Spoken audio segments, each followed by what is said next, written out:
स्पष्ट समझ लीजिए, ये बहुत चिंतन करके अपने जीवन में फिर आपको बता रहे हैं। भगवत प्राप्ति में सबसे बड़ी बाधा क्या है? हमारा मन। मन का स्वरूप संकल्प विकल्प करके भोगों में फंसाना। मन से हमारी इतनी घनी दोस्ती हो गई है जन्म जन्मांतर से कि मन ने जो चाहा वो मेरी चाह है, यही बंधन है, यही बंधन, इसी को पकड़ना है। मन ने जो चाहा, मन चाहता क्या है? 5 ज्ञानेंद्रियों के द्वारा भोगे जाने वाले समस्त विषय, जितने त्रिभुवन में भोग हैं उन सबको 5 में स्थित कर दिया गया। शब्द, स्पर्श, रूप, रस, गंध, और 5 ज्ञानेंद्रियों के द्वारा इनको जाना जाता है, ज्ञान होता है इनका। और इन भोगों को भोगने के लिए मन संकल्प विकल्प बनाता है। मन को मैं मानकर, मन को अपना मानकर हमारी दुर्गति हो गई, हम बंधन से युक्त हो गए, दुख पर दुख भोगते चले जा रहे हैं। सुख की लालसा से सुख भोग क्रिया परिणाम भयानक दुख, इसका मूल मन। मन को सुधारना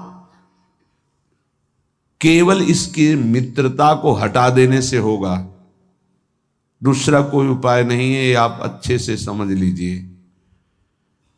मन को यदि सुधारना है तो इससे दोस्ती हटानी पड़ेगी। बहुत कठिन है इससे दोस्ती छोड़ना। ये जो चाहता है वही मेरी चाह है, ऐसा हमें भ्रम हो गया है। ये अशांत तो हम अशांत, ये शांत तो हम शांत, ये भोगों में तो हमें चाहिए भोग, मैं भोगता। बड़ा विचित्र ये बंधन हो गया है। अगर समझ पा रहे हो, मन की दोस्ती, मन में तन्मयता, मन में अपनापन, यही हमारी मन की गुलामी का मुख्य कारण है, यही बंधन है। जब तक हम मन से दोस्ती नहीं हटा देंगे, मन में तदात्मता जो हो गई उसे नहीं हटाएंगे, अपनापन जो हो गया उसको नहीं हटाएंगे, तब तक इस पर शासन नहीं कर पाएंगे। जब तक मन को अधीन नहीं कर पाएंगे तब तक भजन नहीं हो सकता। भजन की बातें हो सकती हैं, फिर भजन की बातों से हम सम्मान चाहते हैं, रुपया चाहते हैं, नाना प्रकार के भोग चाहते हैं, मनोकामनाओं की पूर्ति चाहते हैं। वो इन के इन प्रकार फंसा के ही रखता है, वो मुक्त नहीं होने देता। इसीलिए शास्त्रों में कहा गया है, बंधन और मोक्ष का कारण तुम्हारा मन ही है। विषय चिंतन भोगों में लगा हुआ मन बंधन का कारण है, भगवत चिंतन प्रभु में लगा हुआ मन मोक्ष का कारण है। स्पष्ट वर्णन किया गया है। इसलिए धैर्य पूर्वक अंतर्मुख होकर के इस मन से दोस्ती हटा दीजिए। ये बिना सत्संग के आप इस युक्ति को नहीं जान पाएंगे। आप इंद्रियां नहीं हैं, आप मन नहीं हैं, आप शरीर नहीं हैं, आप प्राण नहीं हैं, आप भगवान के अंश हैं, ये प्रकृति के अंश हैं, आप परमात्मा के अंश हैं। अपने को भूलकर इनकी अधीनता स्वीकार करके हमारी ये दुर्गति हो गई कि हम तुच्छ विषयों के अधीन हो गए। ऐसा लगता है यदि मन हमारा साथ नहीं देगा तो हम तो किसी काम के नहीं रह गए। अगर हम भोग नहीं भोगेंगे तो हमारा जीवन ही क्या रह गया। ये भ्रम बैठ गया है। यद्यपि आप पूर्ण काम हैं, आपको किसी भी वस्तु व्यक्ति स्थान भोग की किंचिन मात्र आवश्यकता नहीं है, पर आपका ये मन आपको अधीन करके भोगों में सुख है, यही जीवन है, यही लाभ है, ऐसा भ्रम करा दिया है। उसी भ्रम को दूर कराने के लिए श्री भगवान गुरुदेव के रूप से, शास्त्र रूप से, नाना प्रकार के धर्मार्थ कार्यों के रूप से, कि इससे मन पवित्र होगा। पवित्र मन निष्काम होता है, अपवित्र मन कामी होता है। जब तक मन पवित्र नहीं होगा तब तक प्रभु से प्रेम या प्रभु का तन्मयता पूर्वक भजन असंभव। निर्मल मन जन सो मोहि पावा। निर्मल मन, निर्मल मन प्रभु के नाम, प्रभु के धाम, प्रभु की लीला, प्रभु के रूप, इन्हीं से निर्मल होता है। संसार का नाम, संसार का रूप, संसार की जो त्रिगुणात्मका माया के द्वारा खेले जाना वाला खेल है, ये सब मलिन करने वाला है मन को, और हम इसी में लगाए हैं, इसीलिए हमारी दुर्दशा हो रही है। बिल्कुल सच्ची मानिए, ये हमारे इस समय शत्रु पक्ष का काम कर रहे हैं, मन और इंद्रियां। देखो, कई बार का ध्यान दीजिए, पैसा दे के ये जानते हैं कि इसमें जो नाटक हो रहा है वो बिल्कुल झूठा है। आप जाते हैं, आप वहां 3 घंटे बैठते हैं, कोई मन को विक्षेप नहीं, कोई मन भागेगा नहीं कहीं, आराम से आपको 3 घंटे साथ देगा। लेकिन 30 मिनट माला उठाइए, देखिए फिर इसकी चाल कितना भागता है। तो शत्रु हुआ या मित्र, गलत कार्य के लिए पूरा तन्मयता होकर साथ देगा, भगवत कार्य के लिए एकदम खिलाफ हो जाएगा। तो इसकी चाल को नहीं समझ रहे। हमारा मन हमारा दुश्मन है इस समय। इससे हमारी मित्रता का मतलब है बंधन, मित्रता का मतलब है सर्वनाश। बहुत बहुत सावधानी की जरूरत है। ये मन 5 मिनट ऐसी चेष्टा करा देगा, आजीवन कारावास। कुछ क्षण ऐसी चेष्टा करा देगा, फांसी की सजा।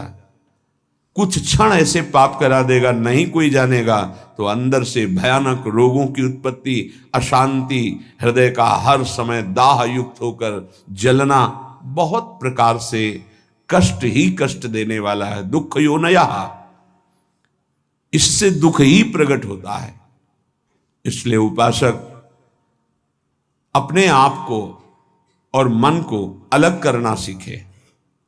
मन की मांग जो सही है वो पास कर दीजिए, जो गलत है उसको ना कर दीजिए, और बहुत जोर से ना कीजिए। नहीं नहीं नहीं, 1000 बार वो आपके सामने पेश करेगा, बड़ा सुख मिलेगा, नहीं। पर हम अंदर से कहीं ना कहीं टूट चुके हैं, हार चुके हैं। तो हमें लगता है कि यदि हम मन का साथ नहीं देंगे तो हाँ, ये हमको जलाएगा, ये हमको परेशान करेगा, और वो मैं सह नहीं सकता। इसी से हम मुक्त नहीं हो पा रहे, इसी से हम परमानंद में नहीं डूब पा रहे। यही कमजोरी है, इसको अच्छे से समझिएगा। मन से एक बार युद्ध करना पड़ेगा। यदि इतना सत्संग के द्वारा हम विवेक प्राप्त कर लें कि ये मैं नहीं हूं मन, ये मेरा नहीं है मन, प्रकृति का अंश है, बस फिर तो आप लड़ सकते हैं। और जब मेरा मन, तो आपकी सामर्थ्य नहीं कि ना बोल सकें। जबान से ना बोलेंगे, कदम वहीं चलेंगे जिधर मन ले जाएगा। ये बड़ा सूक्ष्म विषय, इसको समझ लीजिए। सब का सब पूरा अध्यात्म इसी बात पर टिका हुआ है। अगर मन निर्मल तो भगवत साक्षात्कार, मन निर्मल तो स्वरूप स्थित, मन मलिन तो दुर्गति।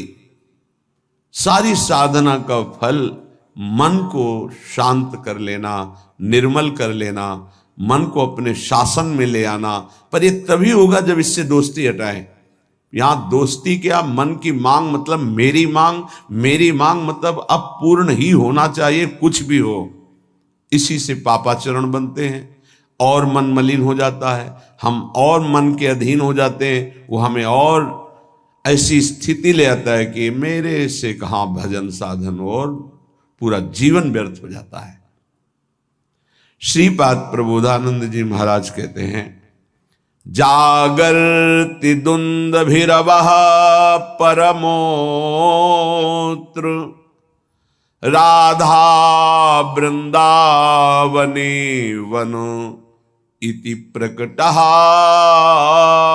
पुराणे तस्या विधेयमसमूर्ध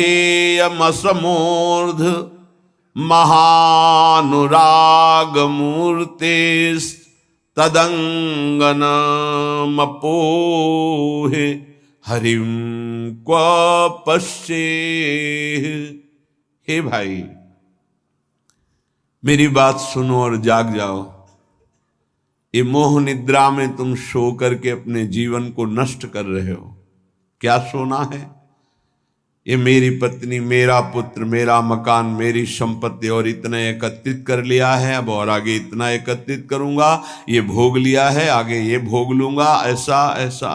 ये स्वप्न चल रहा है। मोह निशा सब सोवनिहारा, देखें स्वप्न अनेक प्रकारा। अब इस स्वप्न में इतना लंबा स्वप्न है कि हम ये जान ही नहीं पा रहे हैं कि हमको यहां से जाना है, कुछ नहीं ले जाना है। हम आए किस लिए हैं, कर क्या रहे हैं, करना क्या है, इसका समाधान ही नहीं हो पाया। बस चलता जा रहा है।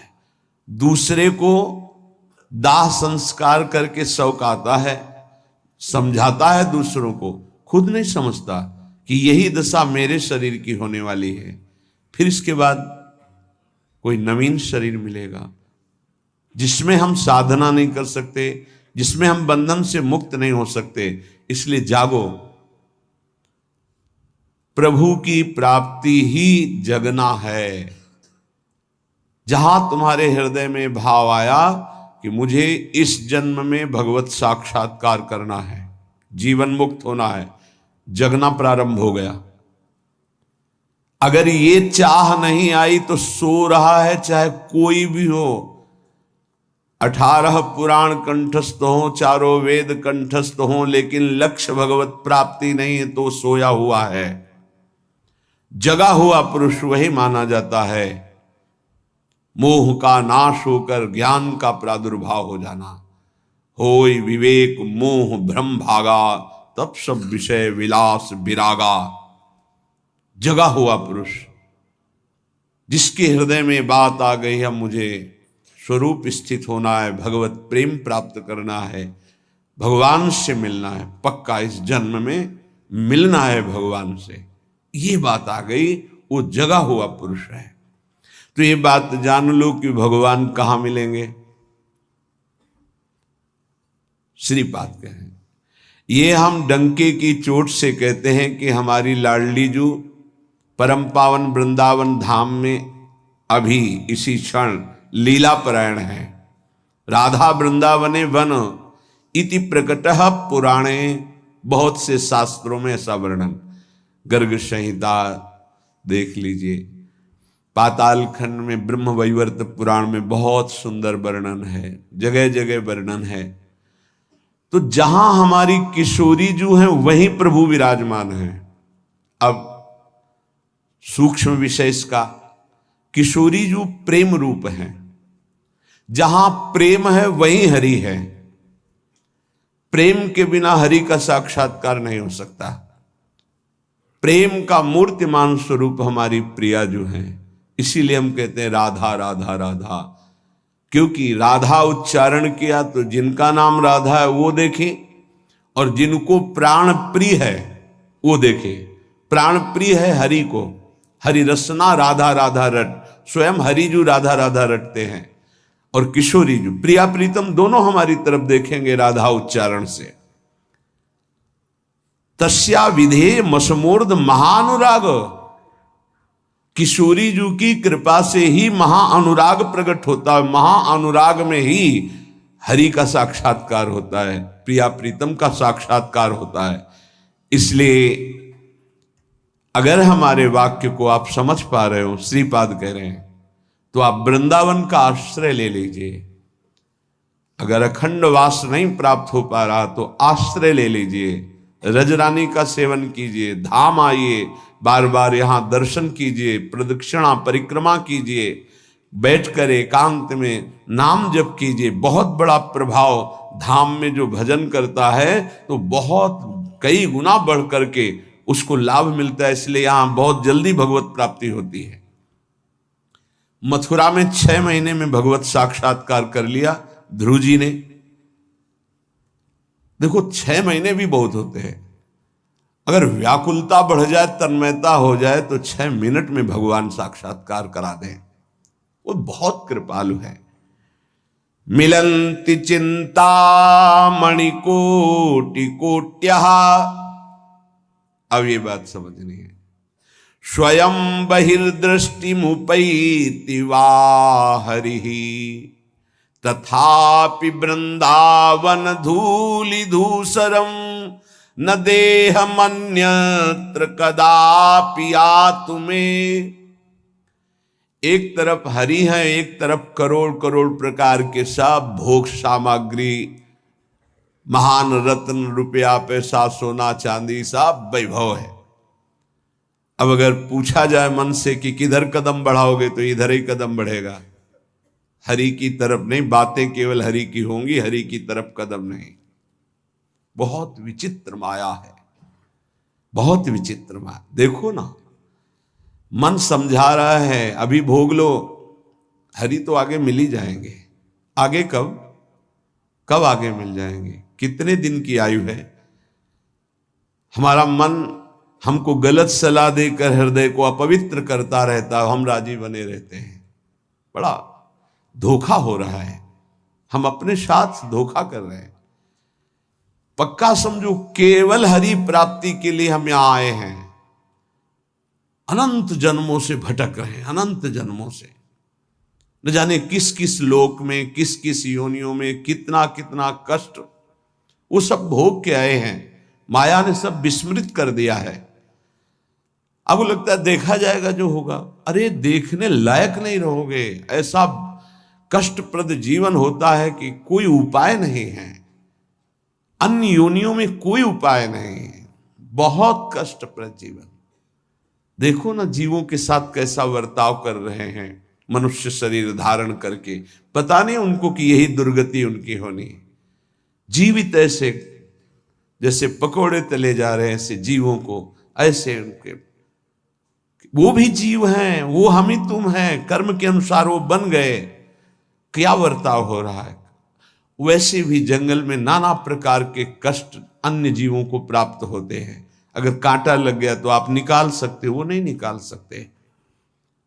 एकमात्र मानव देह है जिससे आप इस माया प्रपंच से मुक्त हो सकते हैं। यहां आना बुरा नहीं है, लेकिन कर्म बंधनों से आना बुरा है। जैसे जेल में दोनों रहते हैं, जेलर भी और कैदी भी। कैदी बन करके रहना ठीक नहीं, जेलर वहीं रहता है, उसको कोई बंधन थोड़ी। ऐसे ही कारक महापुरुष के रूप में जगत में आना बड़ा सुखद है।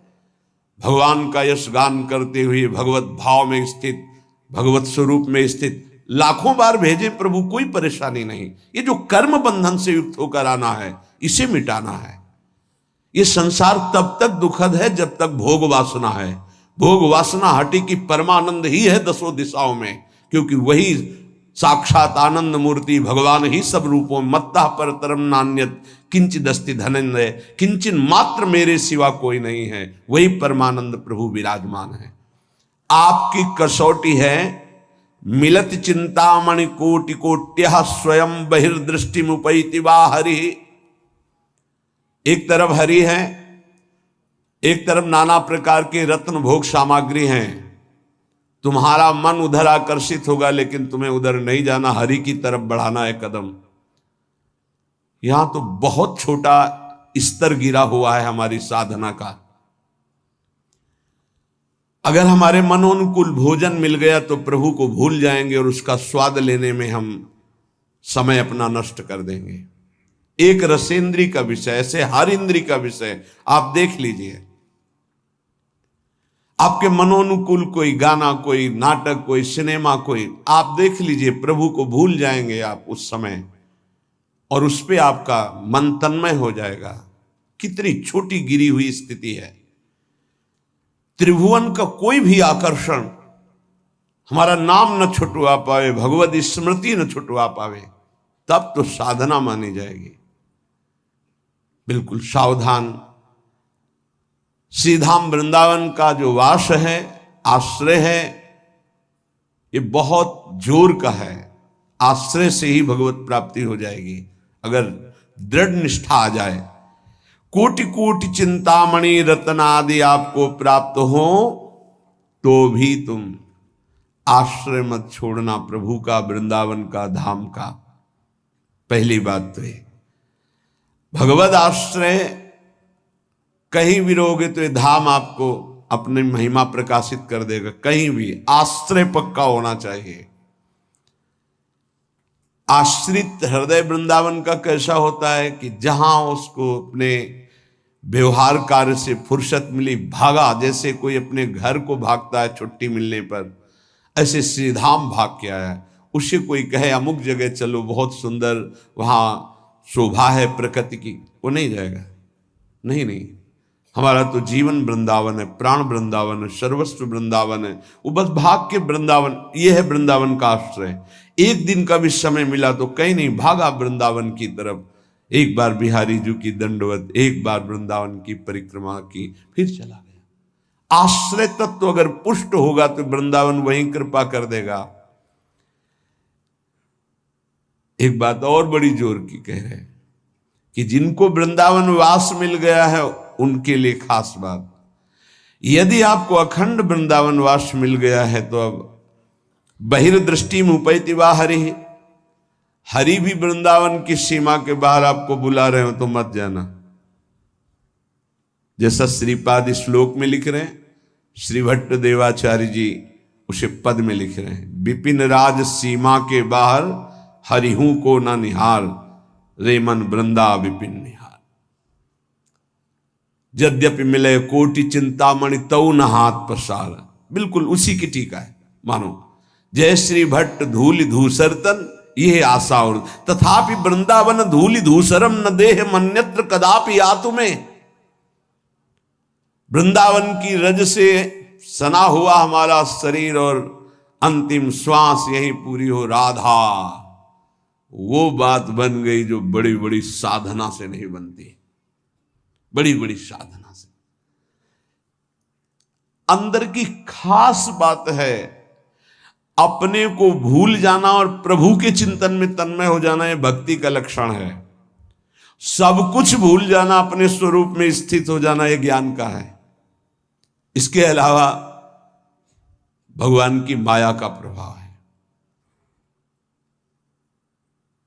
बड़ी विडंबना है, भगवान की कृपा से जब कोई साधन बनता है तो हम भगवान की कृपा ना कह करके, भगवान की कृपा ना मान करके हम उसमें अपना अहम आरोपित कर लेते हैं। इसलिए हमारी साधना बाधित हो जाती है और हम विक्षिप्त हो जाते हैं, विक्षेप पड़ जाता है साधना में। किसी के मुख से सुन रहे थे कि मैं केवल प्रवचन नहीं कर रहा हूं,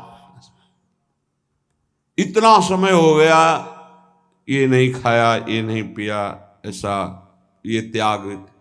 अरे ये सब देहाभिमान के अंतर्गत है, इसका कोई महत्व नहीं है।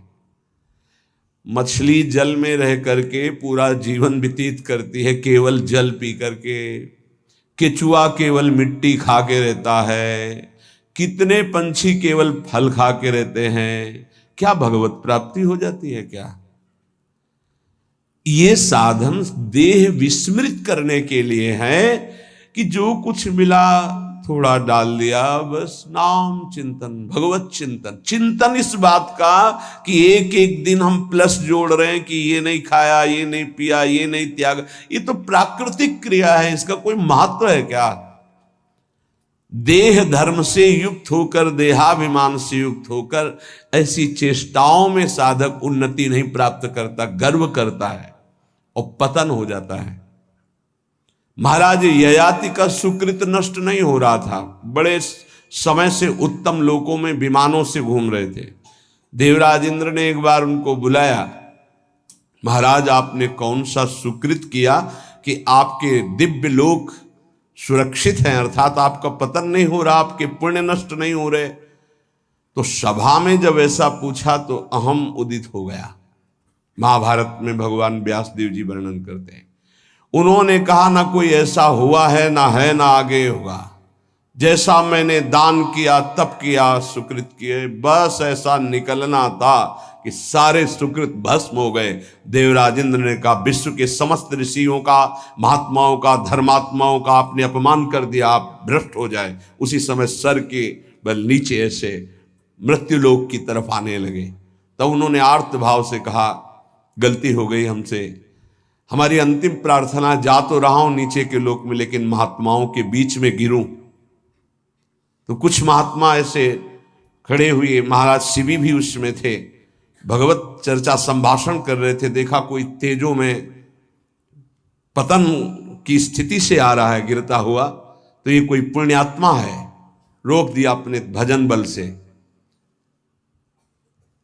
जब ये जाना कि ये तो महाराज ये आती है, सारे सुकृत अपने दे दिए, तत्काल ऊपर से ऊपर चले गए। भजन का एक बल है, वो बल भगवान की कृपा से जुड़ा होना चाहिए। अगर अहम से जुड़ गया तो पतन होने में देर नहीं लगती। इस बात में साधक बहुत सावधान रहे। प्रायः ये अहम घूम करके ऐसे आ जाता, ऐसे शब्द साफ संतों की अवहेलना हो रही थी उनके मुख से, साफ संतों की। ऐसा कोई कर सकता है जैसा मैं कर रहा हूं? मैं कुछ नहीं है। ये खाना पीना, लेना देना, उठना बैठना, ये एक प्राकृतिक चेष्टाएं हैं। इनसे किसी की महात्मा स्थिति नहीं जानी जाती। महात्मा स्थिति हृदय की होती है, जो समस्त द्वंद्वों पर विजय प्राप्त कर चुका है, जो देहाभिमान रहित हो चुका है, जो तीनों शरीरों के राग का त्यागी, उसे महात्मा कहते हैं।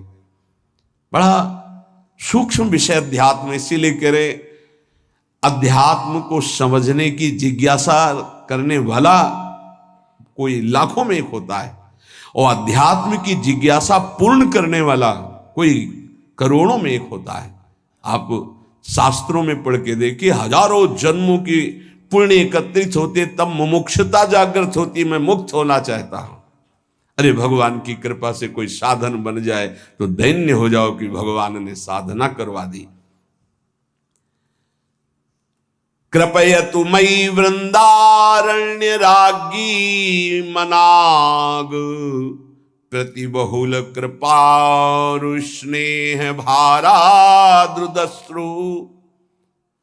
फलतु तदनुकंपा कल्पवल्ली फलम त्वत्, भूतो मदिवसतिर्मे तत्प्रियाराम सीमनी।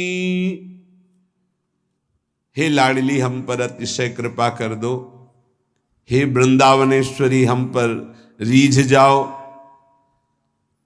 ऐसी कृपा कर दो कि आपकी चरण चिन्हों से चिन्हित इस भूमि की सीमा से कभी बाहर ना जाऊं, ऐसी कृपा कर दो।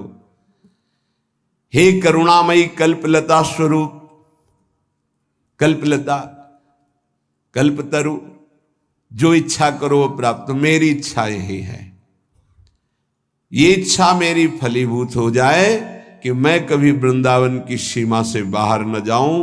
हे लाडली, यदि बाहर जाऊं तो आपका भरोसा केवल रहे हृदय में। आपके भरोसे से ही हम संसार प्रपंच के खेलों में फंसेंगे नहीं।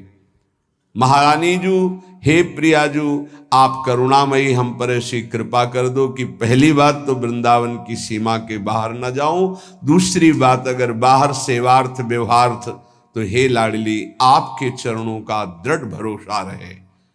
अगर श्री जी के चरणों का दृढ़ भरोसा है तो पतित नहीं हो सकता उपासक।